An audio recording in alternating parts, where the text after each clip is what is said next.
Do you know how many studio albums the Spice Girls actually released? Is it 7? No, it's not. It's 3. Yeah. Yeah. I guess I'm not that surprised because when I think of the singles I know, there's not that many actually. There is for me. There's quite a few, but they're all crammed onto their first 2 albums. Well, they did the Jacko of just every song was a single. Yeah, I guess so. Because they're all that good. They did the Bee Gees for a less upsetting comparison. I haven't checked. They did a Jimmy Savile and every song a single. They did an Adolf Hitler and just they did a right John Wayne Gacy. They used every part of the animal.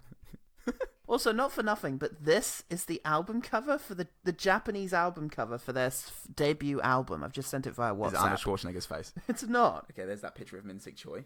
The one I send you every morning. Still here.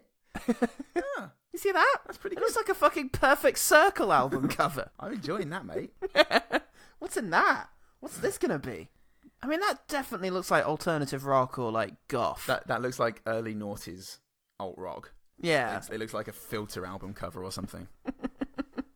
It doesn't speak of the girl power that unless, do you know what? These women are proponents of. It's kind of a grayscale wedding ring. Maybe it's about the oppressive shackles of matrimony. Oh shit, it could definitely be that. Could be a cock ring though.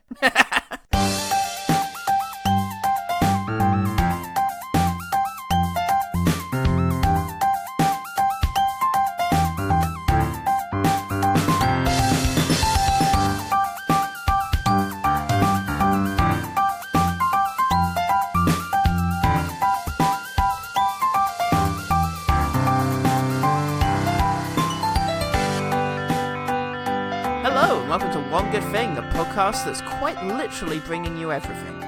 I'm Salty Spice. I sense the vibes. This week we shall be controversially discussing Spice World. Columbia Pictures presents The Spice Girls. All right, we're coming. In their film debut, Victoria, Emma, Mel B, Jerry, and Mel C. They're ready for action. Girl power. They're dressed to kill. Do you want that shaken or stirred? Rock your world. And spice up your life with the Spice Girls. Spice World. That Spice Girls movie there was. This was the Spice Girls? Yeah, that's who they all were. Fuck me, imagine if you came across this particular cultural artifact with no prior knowledge of who the Spice Girls were. I watched Spice World, the David Lynch documentary about behind the scenes of June. That could legitimately be called that. I had a very different experience. No less funny. Richard E. Grant was in it. Yeah, just playing David Lynch's manager. You don't have a private life. You have a contract. All right, try and calm down. Oh, he's Ronnie Corbett. Fuck, everyone's going to be Ronnie Corbett today. It's a Ronnie Corbett day.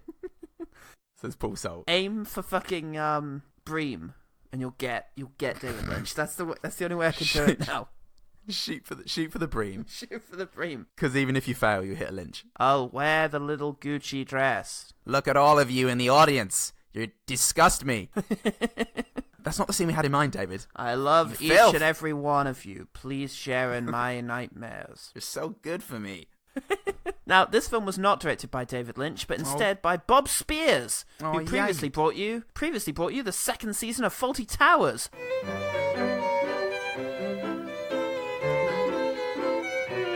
And That Darn Cat.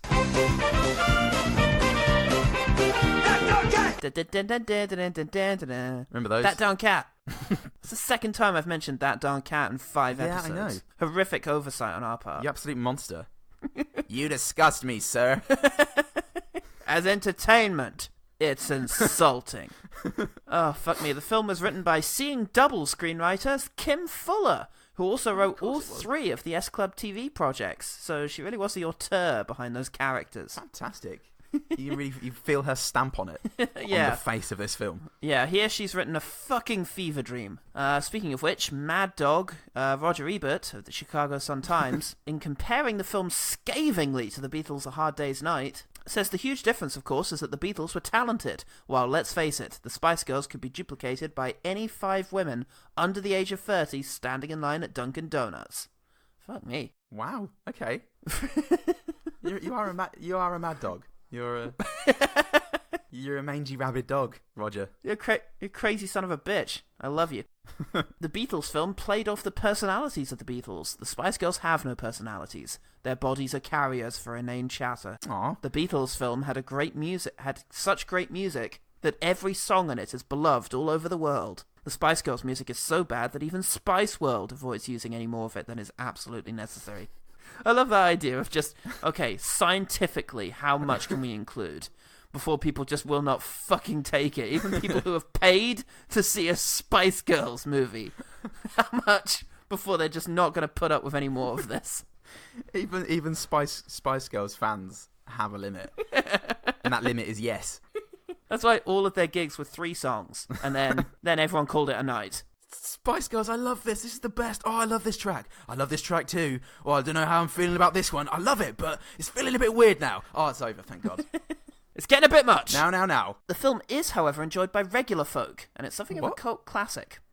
Mrs. L. Black, on Amazon, says, I was a true Spice Girl fan as a child, and yes, I ordered this, but not for me. For my daughter. Because I fucking hate her. It was intended as a joke, but she loves it, which I'm over the moon about. Ha ha. Now, buying joke, not real presents is something that kind of people in their 20s will do to each other when you buy them a trashy romance novel or something. For a kid, it's a bit of a conceptual leap that you're expecting them to make. You're setting a precedent as well. Oh, thanks, Mummy, I love this. Do you? Twat. Fucking idiot. Wait, am I supposed to like this? Or I don't even know anymore. Sweetie, always react insincerely to everything you're given. It's the only way to protect yourself. That's the lesson from me, Mrs. L. Black. In her 5-star review, Mrs. C. Boucher, off Amazon, raves as described. Slow down, love. God, the enthusiasm. The sheer naked love. All this girl power is really going to their heads, I think, mate. Ooh, I think I could write a Spice Girls song. Giving you everything, you're as described. That's what it says on the tin. It's getting a bit Chaz and Dave at the end there. You're lovely, jubbly, as described. Rabbit. Spice Girls. Oh, we're fucking talking. God, you ever read the lyrics of that song? It's unbelievable. Anyway, in spite of fan adoration, the film has 35% on Rotten Tomatoes. Oh, I must be wrong. 32 on Metacritic, and I didn't finish this sentence. Didn't even finish it. Tell you what, though, the film was nominated for a litany of Golden Raspberries, winning only one Worst Actress for The Spice Girls, the horrific single-minded entity. We are Legion. Ooh, we are many. Legion. We are Spice Girls. Tonight is the night when 5 become 1, and then 10 become 1, and then 20 become 1. Yellow Man in Timbuktu. I mean, this is problematic now. God. I heard that lyric. What the fuck was that? We sat up in the middle of this performance and went, hang on. Look, you saw Under the Silver Lake. You know who wrote these songs. You know what kind of depraved mind is writing all this shit. Just for a fucking moment, I thought your hood was hair because the darkness went, and I was like, wait a minute, did Paul turn into a fucking Kurt Cobain type whilst I wasn't paying any attention? Yes, he did. The 90s, we've all turned into our 90s equivalents. I look exactly like Tony Blair, and Cummins turned into a grime rocker. Yeah, at my heart, I just want to wear jeans all the time. I just want to move Labour to the right. Anyway. Lots of 2-men, no 3-men, but some very exciting progress for some big players, I think. There's some exciting things coming up. I can't wait for our next UK 90s sex comedy because they're all going to come in. Yeah. The next one that stars fucking Barry Humphries. So, Paul, you wannabe. Whoa. Why don't you want to wear the little Gucci dress? Richard E. Grant could wear that Gucci dress and no one else would ever have to wear it again. He is stellar in this. He is a shining star. He sure fucking is. God almighty, that man. That gorgeous man. God, he was beautiful as a younger man. You forget this. You forget this because of his burning intensity, but he was a handsome drink of water. So you forget this because of Corbyn, but the facts are there. They're trying to rewrite history. Now, we always assume, we make all these jokes just assuming that everyone out there is aware of our actual positions on things. And I think each other was just out there going like, these people are monsters. I think it's best just to make jokes about everything, and then just have people guess. I wonder what Paul actually thinks about anything. The Red Letter Media approach to political commentary. Look, the movie begins with Bond-style silhouetted figures and a saucy song. Oof, it is saucy.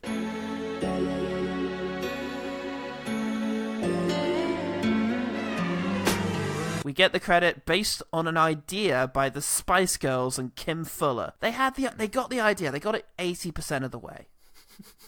And Kim Fuller, what she did is she just came in and just took it over the line there. What's the idea of this film exactly? What's the elevator pitch for this? You just said it, mate. Film. I think that was the idea. Let's do one of those. They came up and said, us in a movie? And Kim Fuller was like, yeah, sure. I can do it. I can deal with the rest. I can deal with the details. You know, the minutiae. Minutiae. Thank Christ she said binning the 15th seeing Double Draft. I don't know what I was thinking with that. Oh, well, it doesn't matter. Look, Alan Cummings is making an awful-looking film. Yes. And what I want to do, I want to take my audience on a journey into the mind's eye of the Spice Girls. In this awful-looking film, Alan Cummings is making an awful-looking film. Shot on VHS. Straight onto... He's got a microwave plugged into a VHS tape. He's like, we're going to make this work, everyone. And finally we meet the Spice Girls. Yeah, and they bump into Elton John. Great glasses, Elton. I like that. Thank you very much. Thank you. Come on, guys, we've got to go. Sorry, Elton. No way. Yeah. I hope this is a sign of things to come in this movie. No. Now, the Spice Girls are desperately trying to avoid their fans by slipping out the back, because they just... Oh, fuck, they cannot deal with it. But oh no! Not again. They've been spotted. Maybe it's because they parked their incredibly inconspicuous bus out the back. The Brexit bus. It's so lovely to see you all. £350 million a week, everybody. I didn't say that, actually. I think you'll find. Not once. If you look... Shit off. That is the Brexit bus now. You see, that's the thing about nationalism, everyone, is that they reclaim all the symbols. What could have been more British than the Spice Bus? And it's just all... We can't even have that anymore. It's been banished to the Isle of Wight. Oh, Christ, they do an interview with Jonathan Ross! Oh, what? I don't have the faintest idea what that means, but it's gonna be great. He's not in the movie, is he? He's in the movie! I know, and he's playing Jonathan Ross. Oh. I've written the word Americans, thinking that that's enough of a prompt for me to be able to fucking guess the joke I've thought of. Oh, wait, here we go, mate, here we go. Oh, Americans, eh? Oh, what they like? They must be so confused. It's ridiculous. I mean, the writer? You've got not Jay from The Wire. That was it. Isn't it? I had to. That was a note for me to find out who the two Americans were, and I didn't. It's Norm from Cheers. Can you see the merchandising? Yeah. Norm from Cheers is there, and his friend who looks like every Hollywood Mark Heap. screenwriter. Yeah, Mark Heap. American Mark Heap. Crocodiles. Their manager is Richard E. Grant. We should probably explain the plot, not just me doing a relentless list of jokes. Yeah, they're going on tour. They're driving around in their bus, going from gig to gig, preparing stuff, and Richard E. Grant is their manager, and his boss is played by Roger Moore! When the rabbit of chaos is pursued by the ferret of disorder through the fields of anarchy, it is time to hang your pants on the hook of darkness. Yeah. Whether they're clean or not. What? Oh, No. Get the plot, mate. Oh, God. And you remember Alan Cumming and his film crew? Yeah. The cameraman's played by Spudgun! Well, you said he'd recognise you. Oh, Off of Bottom! who? Says everyone. Except for us. Except for us, because we're amazing. The guy from that Lee Evans comedy? You remember? Oh, yeah, great. So What Now it was called. It was actually... Oh, yeah, of course. It was actually pretty funny. More than you deserve. It's insulting. So You spineless squids. the girls are stuck to such a rigid timetable that it's actually painted onto the wall at the back of the bus. Completely unchangeable. It's literally printed up there. We have some banter between the ladies. You love it really, Emma. You play up to it all the time. No, I don't. Yes, you do. You're doing it now. I'm not. Yeah, people are really shallow. They only judge you on what you look like. Exactly. Did you know that the largest fish in the world is the manta ray? And then there's the little ginger one that is full of useless information about manta rays. I don't get it. Why do people stereotype us all the time? Oh, some jabs. Oh, fuck yeah. Do some you know thrusts. what? Those personalities of sporty, scary, posh. Yep. I've left one out. And ginger. Those are just bound to, the ginger personality. Yeah. Those are just bound to clash. Baby was the one I missed out. Baby is the one you missed out. I was waiting. I've got a friend who's a bit baby, and it's just really hard, The topic of Brexit comes up, and, it's just, they just want mushy peas. I don't know where to look. But then you try and push that onto a posh, and she will just literally stab you. She'll shoot you with a grousing gun.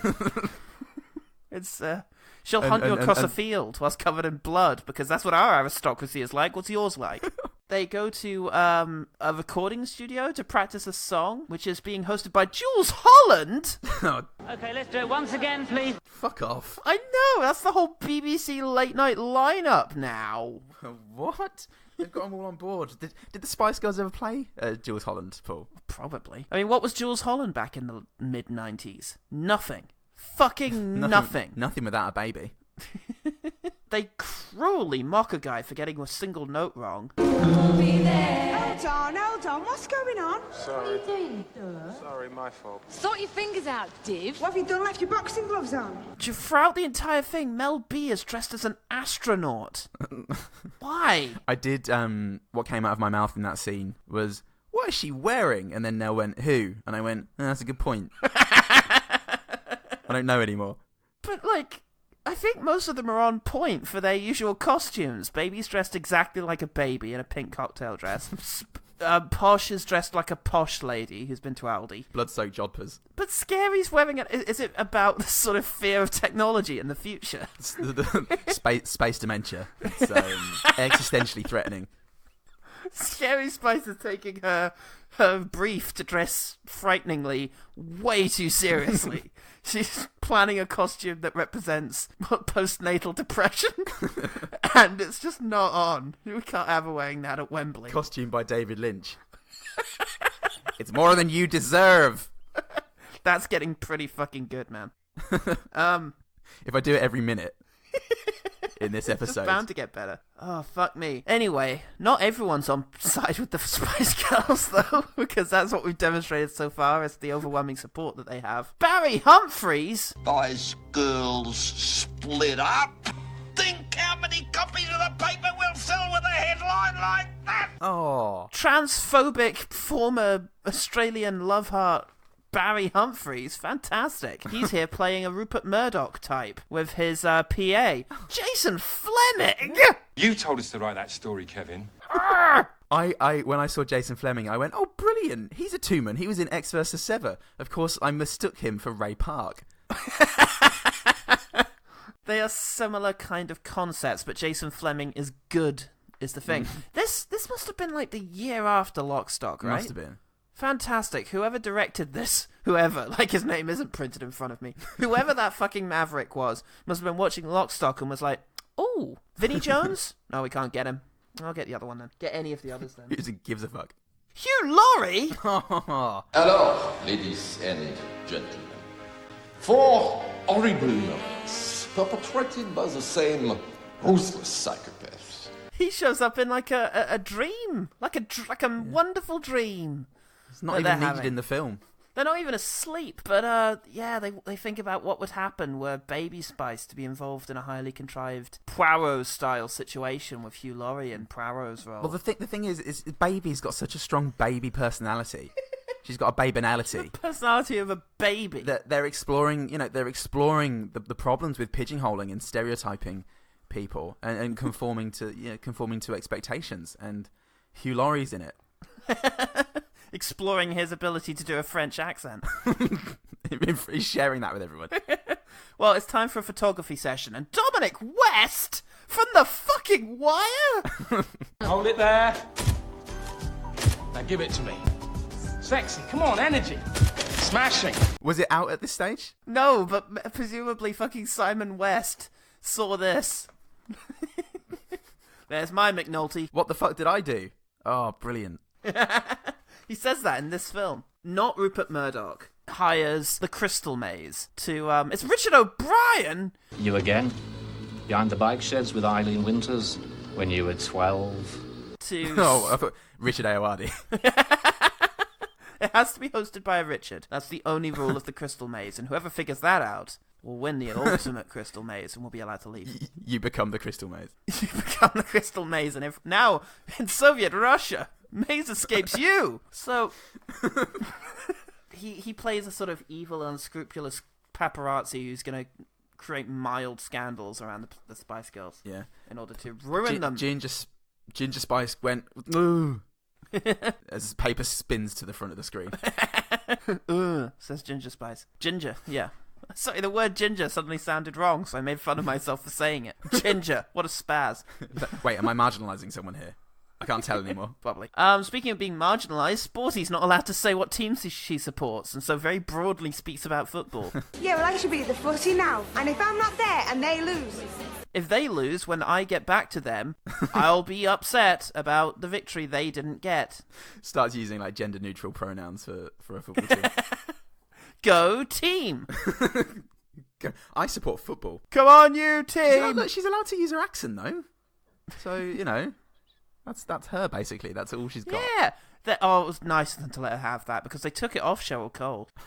Anyway, they're at a big party. Jennifer Saunders, Bob Geldof, Peter Sissons, Richard Breers. These are his shoes. These are Manta Ray's shoes. These are his glasses. What's wrong with the hair? Everybody's always going on about the hair. Yeah. The Spice Girls have cast doubt on the religious conviction of the Pope. I'd like to know what evidence the Spice Girls have to support these allegations.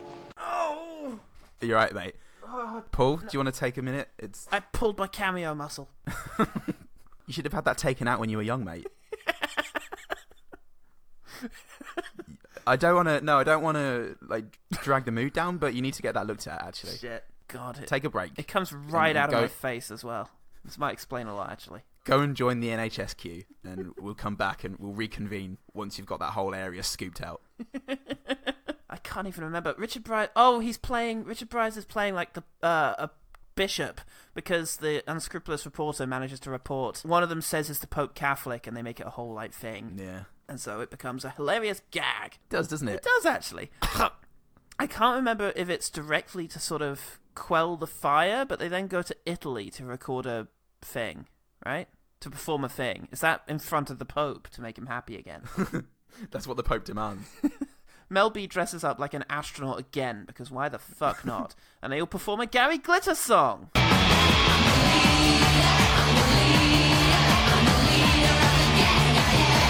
Fantastic. Yay! Oh, boy. I used to love Gary Glitter, mate. Oh, you'd have loved you'd have loved the cameo in this.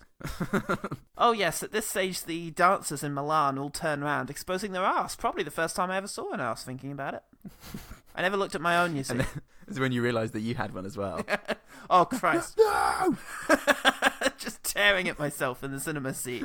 What's happening? Just absolute disregard for children's sanity, the Spice Girls. Meatloaf! Listen, I love these girls, and I'll do anything for them. But I won't do that. Oh, he's bloody in it, isn't he? Yeah, he's revealed at this point to be the driver of the bus. Yeah, that's great. I have the moment they get off that bus, I have like a fucking Norm flashback of like, oh my god, it's the alien scene! What do you want with us?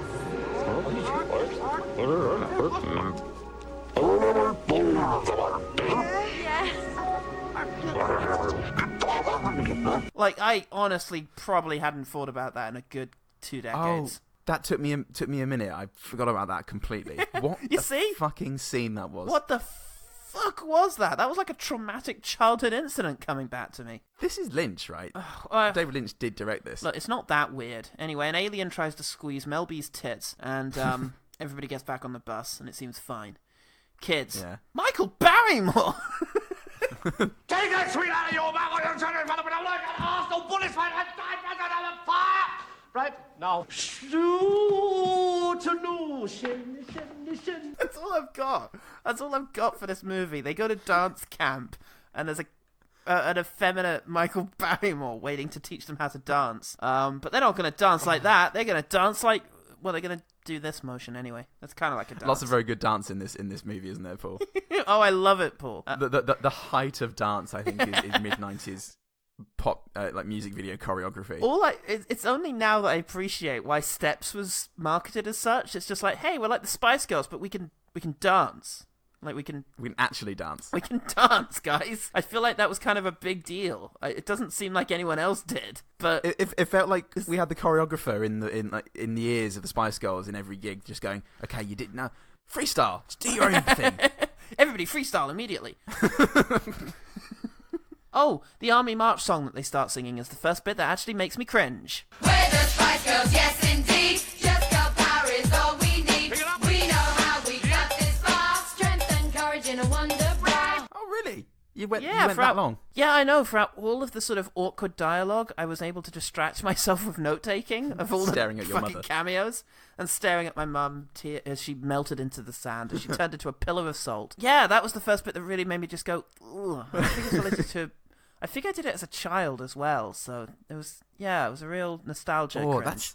You did well, man. I've been squirming inside myself for about an hour at this stage. Bob Hoskins? Aww. Girl power, equalization between the sexes. Because at this stage we're getting skits related to the writer trying to pitch a Spice World movie. Yeah, and Bob Hoskins is in it for no reason. Yeah. Oh, thanks. Thanks, mate. Can I be in your movie? Go on then, Bob Hoskins. You're only going to be in another 5 films after this. I'm really glad that you spent some time on this one.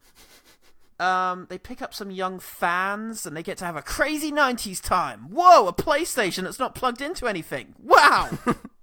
It's like if Busted did gaming.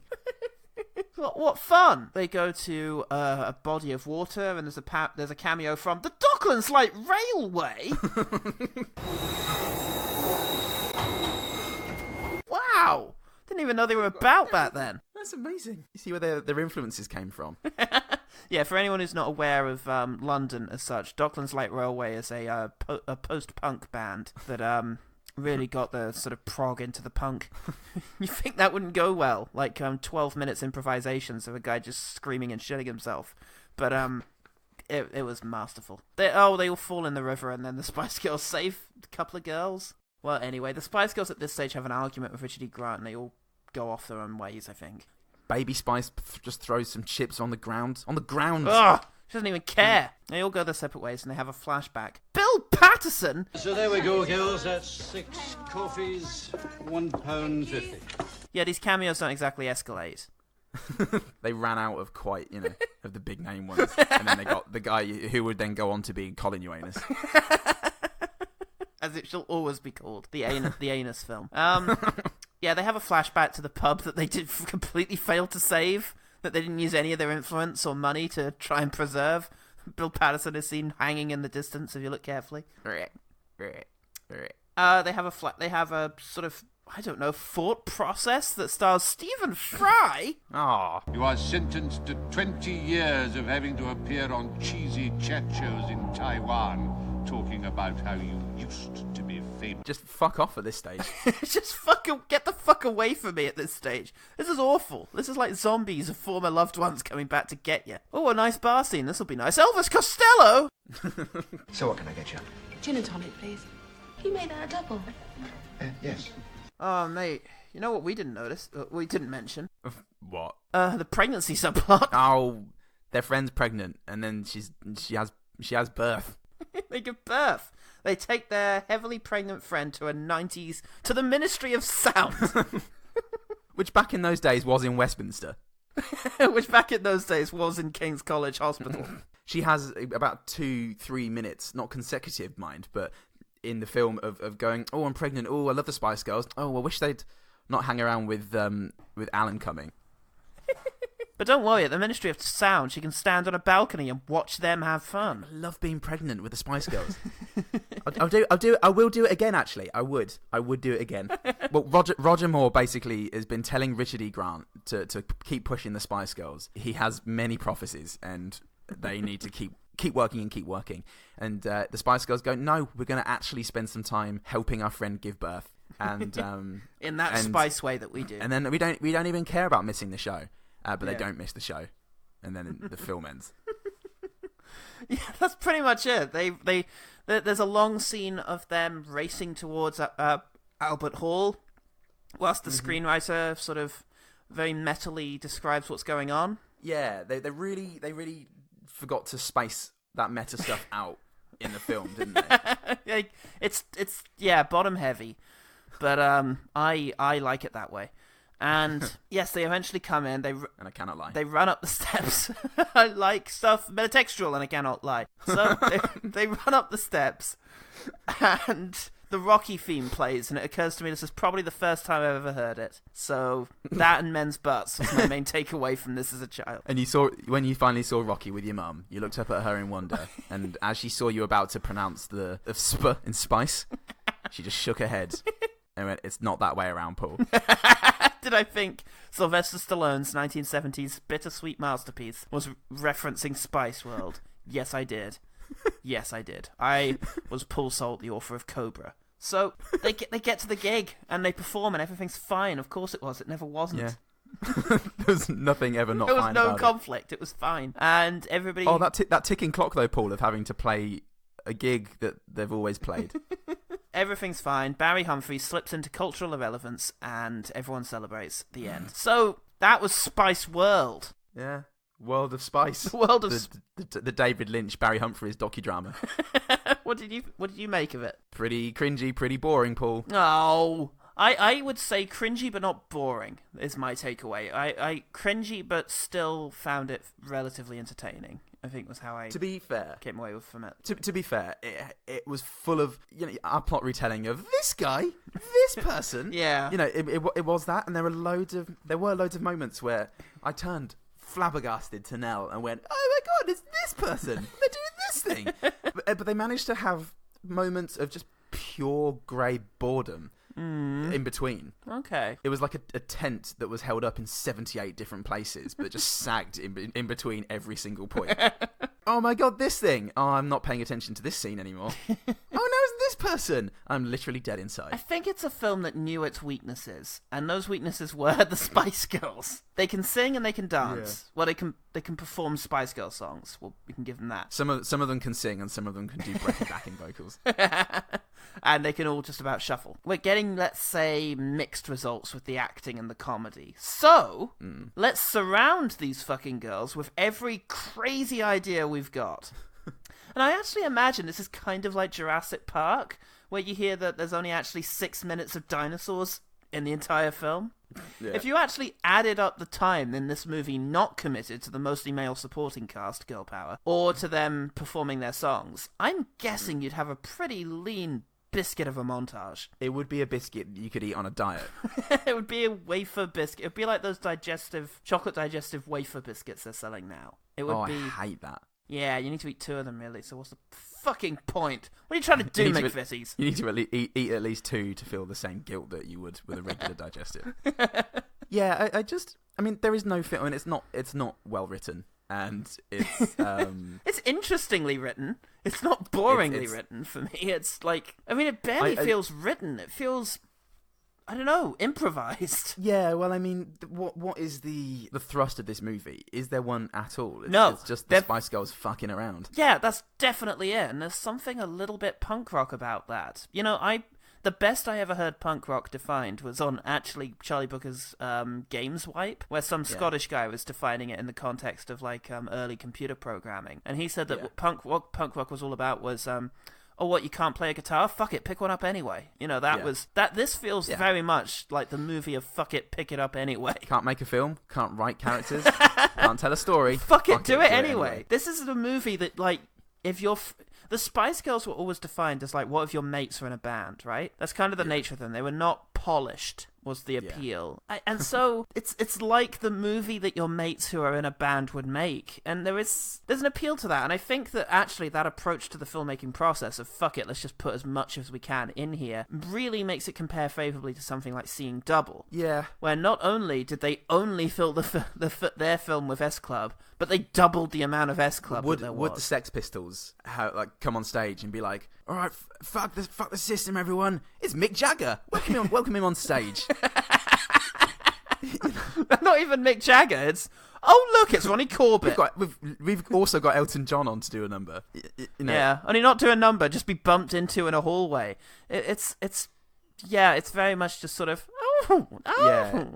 what is there much that's punk rock about leaning on very like well established household names? I guess you can see that as all a little bit cynical, but I can't help but feel that, I don't know, just a little bit of affection for the people who did actually show up in this, because it's very out of character for quite a lot of them. I'd love to have seen the pitch to Roger Moore. I liked Roger Moore in it. I think... Yeah, exactly. And everybody was definitely giving it their all. There was nobody in there who was just like, no, I'm in here doing a bloody thing for the Spice Girls, whoever they are. Good in spirit, and it is crap. But they tried. And they had some fun. I'd say it's charmingly crap. I think that's why as a cultural relic, you can look at it and go, wow. It's very interesting. This was Cool Britannia. This was the first year of Tony Blair's premiership. I'm just amazed that the cultural impact of the Spice Girls was so short. Because in my head, it's like they were the 90s. You know, they were the whole 90s. But really, they only really seem to occupy the cultural zeitgeist for about 2 years. And I think it's probably better that way. You know, if they kept releasing albums that just got progressively worse, then it wouldn't have. Sure. It wouldn't be this short, sharp punch that people remember. You know, that left a bruise. It would just be that fucking friend you hate who will never leave you ever. With that being the case, yes, this is an interesting monument to a surprisingly brief period of time. So let's quickfire about it. Quickfire. I think Too Much made for quite a good intro song. It was kind of Bondy with its weird sort of melodic opening. I did write, I love how crap this intro is. And I can't remember. Is it because the Spice Girls, when their faces come on to the multicolored background, it's very blunt. Yes, it's very bad. Quite flatly lit. It's again, charmingly crap. Mel C's a very good singer, and but she's my favourite actually. She's my favourite. You know Spice what? Girl. In the same way that as a boy, I used to like Rachel Stevens, but then I grew up and preferred Tina. As a boy, I do think I was into the Jerry Halliwell. Oh yeah. But having grown, it's all about the Mel C. And I wonder what that says about my growing tastes and sophistications. You know, just the nature of what it is I'm willing to wank over. Anything, literally anything. Well, no, it's gone from anything to most.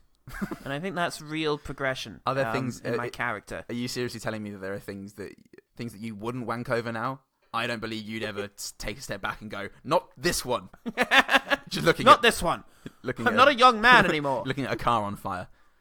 Still gonna give it a go.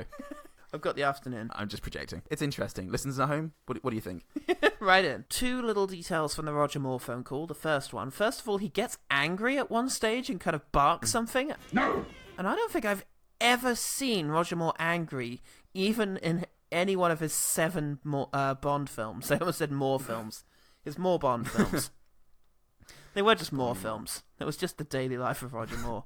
And then when he hangs up the phone, Richard E. Grant's like, great, okay, yes. What did he say? Haven't a clue. Yeah. I really enjoyed the escalation in those scenes of him stroking various animals. Yes, I enjoyed him and the piglet quite a bit. Yeah, there's one where he's just stroking the piglet, and then there's the final one, he's feeding it with a bottle, and it is making really incongruous noises all the way through their conversation. It's wonderful. What an adorable piglet. Thanks, Roger Moore. Thanks, Roger Moore. Great. When the movie Mark Heap is pitching the Spice Girls movie to Norm from Cheers, and he says, it's the Spice Girls, there's 5 of them, and they're singers. And he goes, love it, we pitched this afternoon. It's just... good line. That was good, yeah. And whilst we're on good lines from the supporting cast, it's a shame to point out a thing that Barry Humphrey said funnily, but hey, he's got comedic timings as well as awful opinions. So at one stage he said to Jason Fleming, and Fleming is just as responsible for how funny I found this, because it was a great back and forth. It was or if they find a cure for deja vu. Not me. Or if they find a cure for deja vu.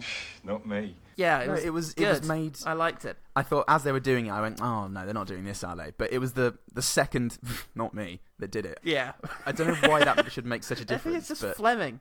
It's like you're really committing to the bit. I also really liked Fleming when the rain starts inside after he loses.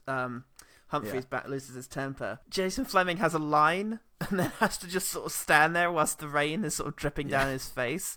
Of just yes, just for a second. There's like a beat where it just stays on him as he's getting more and more damp, and he really sells it. Jason Fleming's better than Ray Park. I'll always say that. I'll never back down from that particular opinion. The line of Mel B's "Sort your fingers out, div" was a wonderfully British line. Yeah, I don't think I've heard div maybe in 20 years.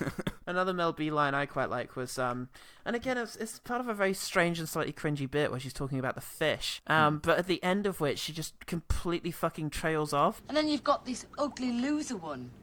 That reminds me of my ex-boyfriend, Stephen. Yeah. There's quite a good pause. Yeah, wedged that was into good. that line.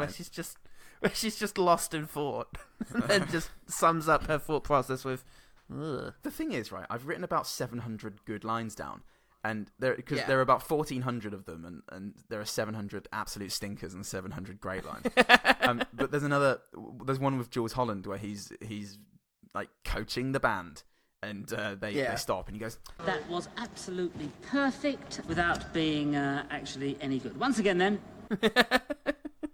That was good. And do you know what? That kind of reminded me of something that other Paul would say, third Paul Hawkins, who does the film Ellie Fortunes. Reminded me of something that he might say. And I liked it for that reason. Yeah, it's nice when they're just singing a Spice Girls song. Yes. I wrote that down when they were performing Say You'll Be There. And it's just like, oh yeah, this is why they were famous, not because of whatever it is that the rest of this not that they're because doing. of Elton John. It's nice. It's nice that the little girls and boys who showed up for this get to hear the songs as well. As well as Gary Glitter songs. Why were they doing that? Like, it's a Spice Girls movie. Why are they covering anyone's songs? At this point, they had 2 albums. There's not enough for a set list. You got to throw in the odd cover of like Vangelis or something. Mel C on the fucking theremin. Take it away. She's kicking it. She's kicking it with her good kicks. She's doing a backflip over the sensor. Woo! She's the goddamn best at the theremin. I don't care who knows it. I enjoy the name Kevin McMaxford of the character played by Barry Humphries when they're introducing Richard O'Brien, the photographer. Oh yes, and yes, I really liked his voice. Yeah, John Lennon. I just like when they're introducing him, and like they were talking about the things that he can do, and one of them was like get a picture of a Teletubby doing a poo, and then he comes out and he's demonstrating his talents, and he managed to get some really private pictures of Kevin McMaxford, including him like smelling his finger or something, and then there's one it's like You in the lift, picking your nose, another bogey breakfast. There's one here, and it's like you behind the bike sheds with Eileen Winters when you were 12. Yeah, it's the delivery for me. Richard O'Brien is just such a good comedic performer. He does it really well. That's unfortunately the only really great scene he has. The later confessional scene doesn't quite live up to it. He doesn't really do anything. He's just he just shows up in bits whilst that creepy music plays. So I like the fact that they draw attention to the fact and actually observe that Sporty Spice is the only one who actually gets to dress comfortably. Yeah, that's the fucking dream, isn't it, mate? Get a profession where you just have to wear sports gear everywhere you go. My boss managed it. I think you can too, everyone. I enjoy the alien scene because it's mental. Because it's fucking deranged. Yeah, I mean going to the alien just going out and grabbing. Is it Jerry's or Mel B's? Yeah, it was Mel B, wasn't it? It was Mel B's whilst Jerry looked on. And I've got to say, knowing subsequently that those two had a bit of a fling in the Spice Girls, there is some chemistry there, if you look carefully. A couple of looks. If you look very carefully. If you look very carefully, if you wank very carefully, then you can certainly make something happen. If you wank the wheat from the chaff. It was the 7-day wank back then. And it was...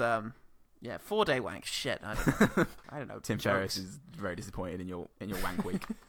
Did you manage to successfully tie in wanking with a sort of 70s political concept? No, not this week. Back off. Maybe next week. Let's see, you do it reliably every single week. I am trying, Simon. But Simon. there's a couple of bits in that scene where the alien goes out to just very slowly grab Mel B's breast. And then the subtitle underneath is, "I told you, shake hands." and then it comes with the other. Mean? Then it comes with the other line, "Give us a kiss, ginger one." Just the best writing in the entire fucking movie, and it was subtitles that you missed. I've always got time for Hugh Laurie's terrible French accent, which is identical to his terrible German accent, as seen in things like Blackadder.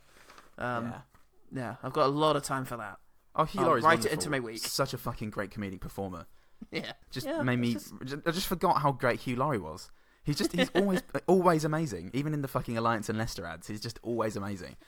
And you just forget that because he's not always around. It was a fun little parody of outrage culture, the whole Pope Catholic thing.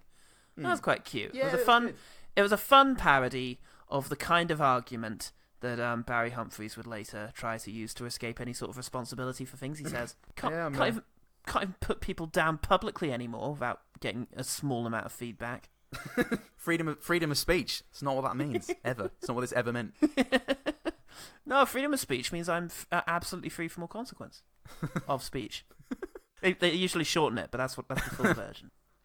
It's on the Magna Carta. It is the Magna Carta. It's what that was all about. It's what we died for. Mel C did sing really well during My Gang, and she had great eyes. Really good performance, and I really liked that.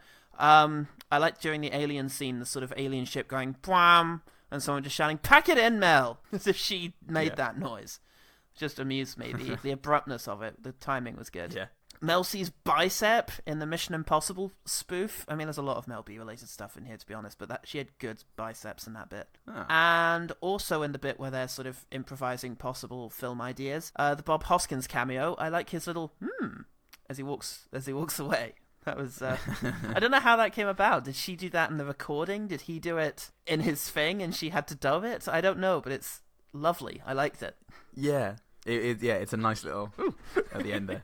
Little treat for sticking around. Something like equality between the sexes. Yeah, it's good. Good old Bob Hoskins. You see, everyone in this, I just think, they were game. They were game for that. God bless. I like that they were game. When they're actually sitting around the bed with Nicola while she's having a baby, it cut to a couple of the Spice Girls holding her hands. And what I really wanted out of that was a visual gag where they were each holding her hand, but separately. So it would cut to about 6 shots of them holding her hand. A little wide shot of her having like 6 hands. Yeah. That's quite like, good. Like the 5-corner treehouse in The Simpsons, that kind of thing. Yeah. Could have been great. That was a good Zucker joke. He's all about that. It's a great Mark Zuckerberg joke, man. I can't wait to send it on to him at the next meeting of the people who could secretly control the world. You and him. It's just me and him and Neil Breen. It's quite a dynamic shot of the boat swerving and people falling into the river. That was really good. And also, I think Posh had some really good moments when she was actually in the water. Especially the line that was something like, This dress is dry clean only, Melanie! Oh. Melanie! There was good emphasis on Melanie and her thing there. Oh, I enjoy the line, Malcolm, it's the Spice Girls. Yes, I had that. It's the Spice Girls for you, love. It's very demonic transference, Michael. Malcolm. Sorry, Malcolms, but... Malcolm! Mental. Stephen Fry says something like... Nor does it have such a wicked, dirty, fat baseline. Yes. It was very jam. It was, for a second there. And I also just like the idea when they're in the pub of a sort of improvisational early Spice Girls, where it's like, yeah, we're just jamming, just perfecting the song we've got, as if they didn't have like 17 incredibly old men write that song for them when they were assembled. Older the better. When they're pitching their final story, the meta thing, which gets the Spice Girls to the Royal Albert Hall, thankfully, and they're pitching it in as this action scene. There's a bomb on the bus, and they've got to jump a bridge. And as they're setting up this bus jumping Tower Bridge, the movie producer Norm goes, "Sounds expensive," and then it cuts to a toy bus on a wire, just really crappily going over it. Like a paper mache bridge, and then cuts back to them going, "Not necessarily." That was unexpected. It was good. That's subverted my expectations. Oh, look at it go! It's like The Last Jedi. Bullshit. Now, fucking an attack on everything we hold sacred. Come on, let's re-edit this movie to not feature any Spice Girls. You can actually do that relatively easily. Okay, a couple of moments here. Meatloaf really casually just saying, "Whoa, hold your horses, Mel." Got to me. The dad's hopeful look when someone suggests that Jerry takes her top off. And he's just like, "Oh, that'll be nice." Would be, wouldn't it? Oh, lovely. I wasn't expecting that. Yes, I enjoyed that whole meta quality of the writers actually describing what's happening in the film. It was daring, dare I say. I wanted more of that. Like if they'd had that spirit in most of the film. And somewhere in there, the writer says, "There's not a dry seat in the house." You fill in your own liquids, listeners at home. That's the fun of the Anything you joke. like. I do quite like the idea of watching a Spice Girls that had been edited to remove like all evidence of the Spice Girls. Not because I hate the Spice Girls, but just because it would be what is that reveal movie? shot after reveal shot of celebrities just going, "It's me and it's me. Don't forget about me." At one point, just cutting to Elton John as he goes, "Woof." Yeah. For no reason. Oh, so just one other thing about the writer is just I really like the whole thing of suddenly they're on top of the bus. Why? And they're just on top of the bus. And it's like, how the fuck did this come to be? And he does a little quick bit of maths where it's like, wait, 4? Oh yeah, that's right, one of them's driving. Yes, there's 4 on top of the bus. Yeah. You just forgot for a minute. That was good. It's a very, and let me tell you this, very Rick and Morty improvisational. Why can't I say improvisational? Improvisational. Yeah, I really struggle with that word. You do. I hate me. It's become a fucking embarrassment to me and this podcast. Well, anyway.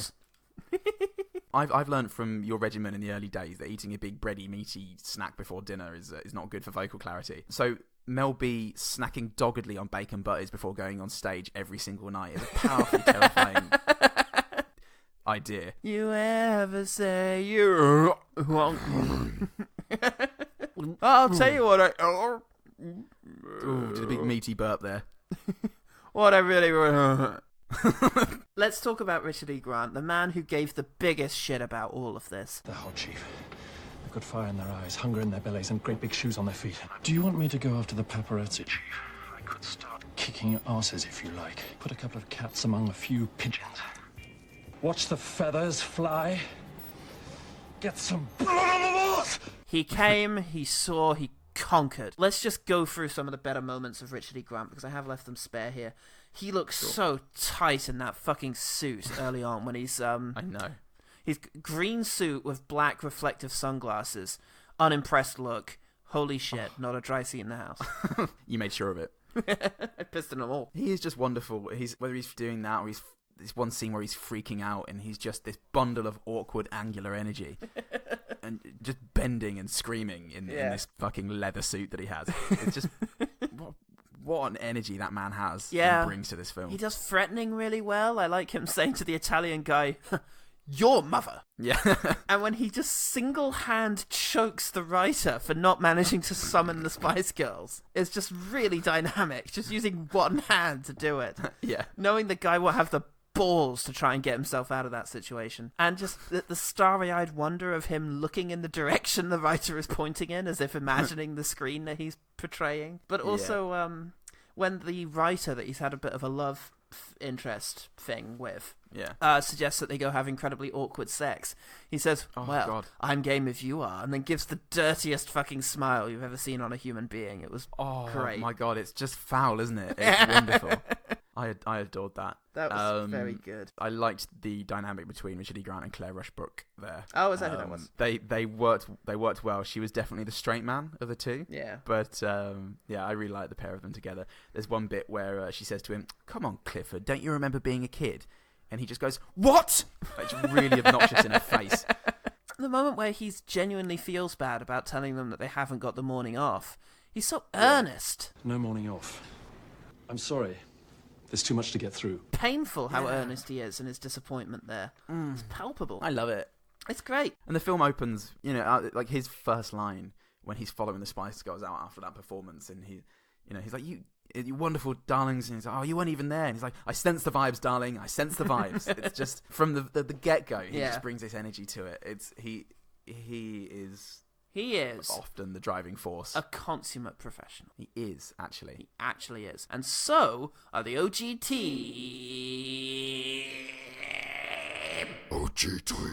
Jesus Christ. Scared the shit out of me. That's metal, mate. That's right. That's the true punk.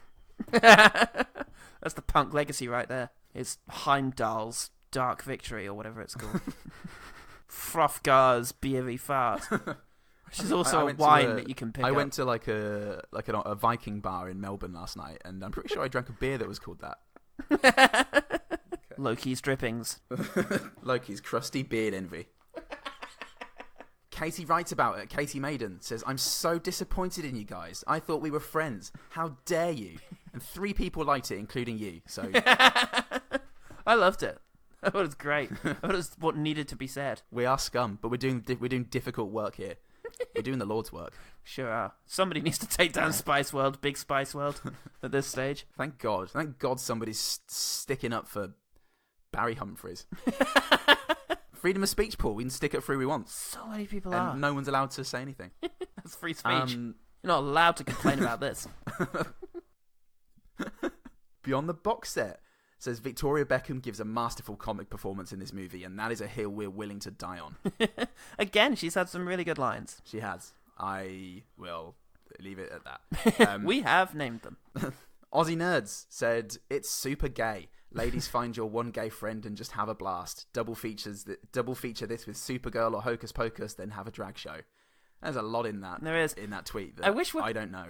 I wish women wouldn't limit themselves exclusively to one gay friend. I've seen it. They'll viciously attack a second gay person who tries to befriend them. It's frightening and very confusing for me and the gays.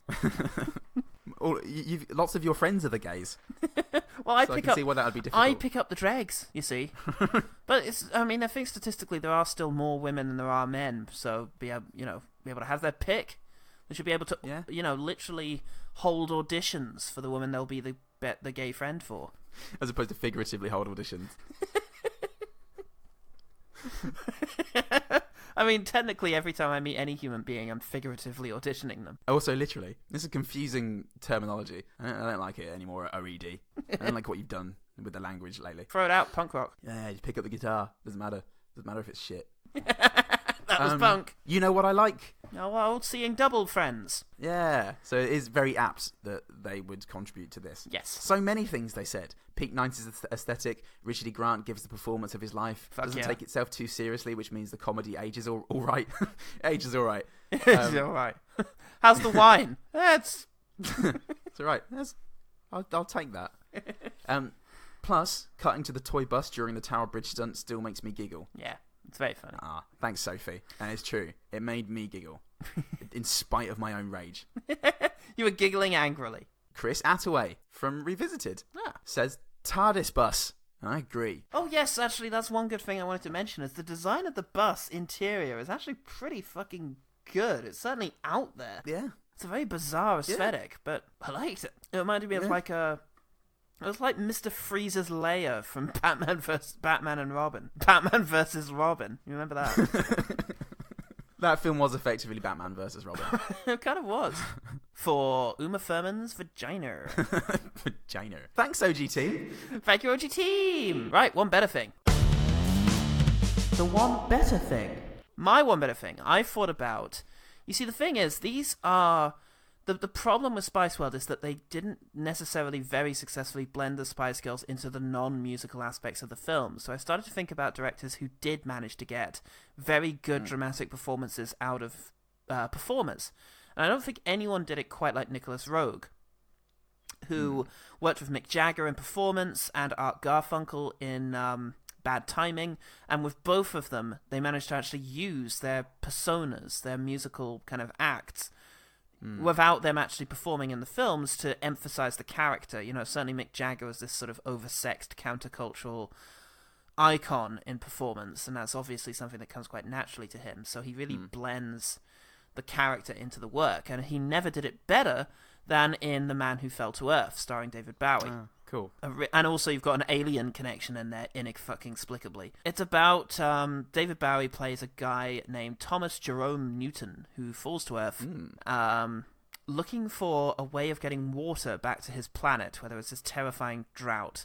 And he soon, however, becomes distracted from his mission when he becomes addicted to alcohol and television. And soon, once the secret gets out that he's actually an alien, he ends up interred, and yeah, we go from there. That's pretty much the plot of most of the movie. I'm just sparing you the climax there, but where this film is so exceptional is in Rogue's commitment to visual storytelling.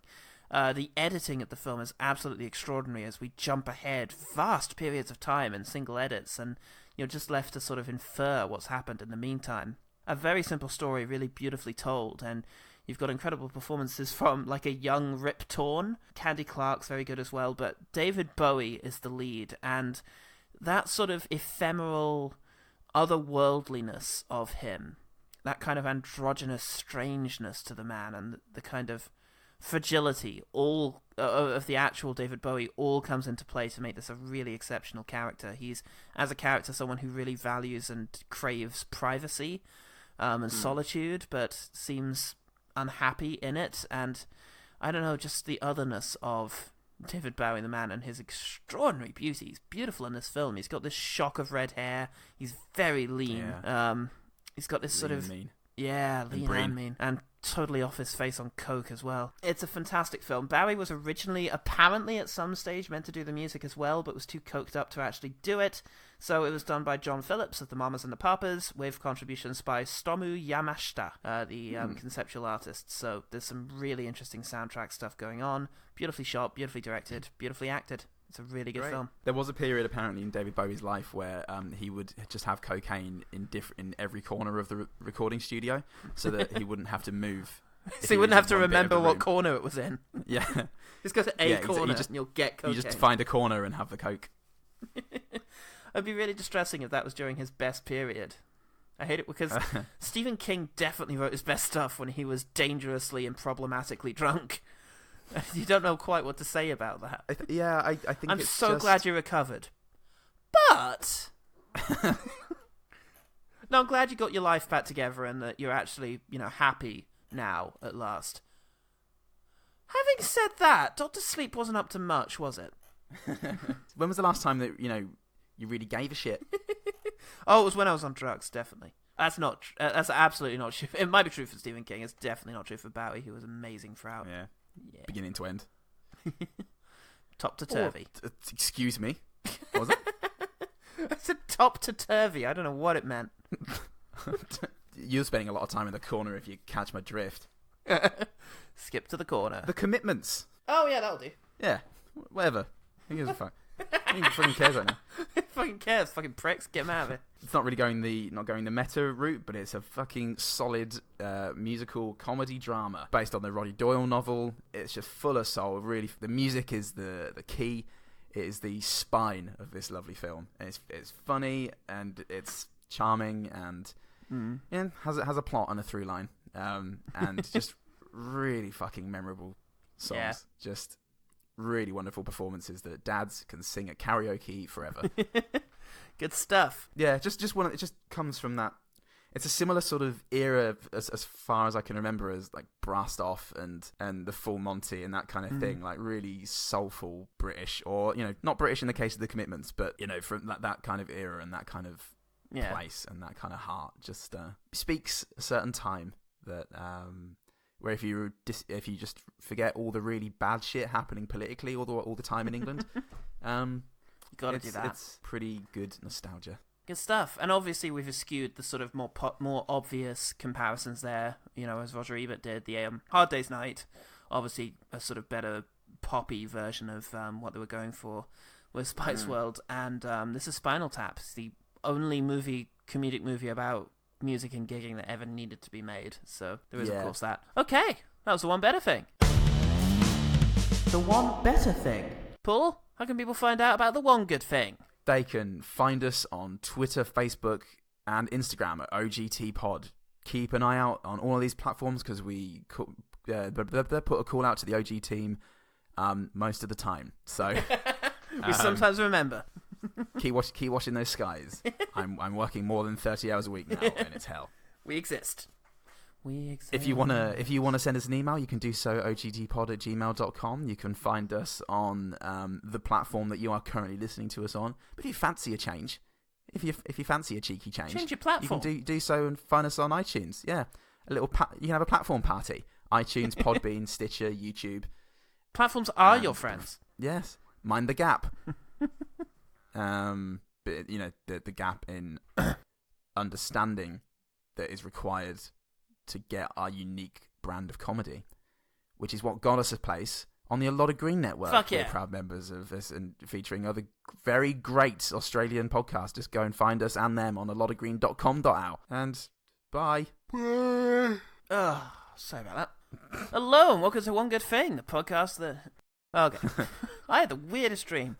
That we talked about some fucking movie with Richard Bryars and aliens in it. I have no idea what you're talking about, mate. And you were there, Bob Hoskins. And you were there. Fucking Bob Geldof. All the Bobs. All the Bobs, mate. Bits and Bobs. That's all of them. I'm Paul Bits. I'm 2 Bob.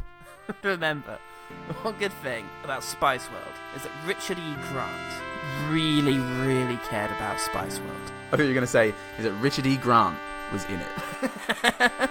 Is that Richard E. Grant